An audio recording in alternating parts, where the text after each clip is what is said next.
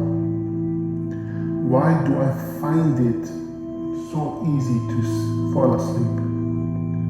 Why does sleep come to me easily? Why do I get so relaxed when I listen to this? Why do I find it easy to relax? Why do I have a good night's sleep? Next, we're going to use what I call triggers. A trigger is something that connects a visualization to a statement. These are very, very powerful, and when you get the hang of it, you understand that whenever you think of a trigger, you are automatically telling the subconscious mind to perform or manifest an act. A trigger is another important aspect of manifesting your desired result. A trigger simply links a thought or a visualization to an action that you want to manifest. So for instance, you could say, whenever I close my eyes, I fall asleep. That's a trigger. You could say, whenever I listen to this meditation, I fall asleep. So when you keep on saying this, a trigger is made to solidify. It becomes real, and you manifest exactly what the trigger says. Whenever you get exposed to this meditation, you will fall asleep. It takes a little bit of time to manifest because everything that manifests has its own time period. You cannot force it. But when you command the subconscious mind, especially using a session like this, it will take it as fact and make it a reality for you. So the key is to be consistent with it and persistent with it. You know when this session is done, or when you should stop the session, when you feel saturated, when you feel that full, that the words come easy to you and they seem real or as fact.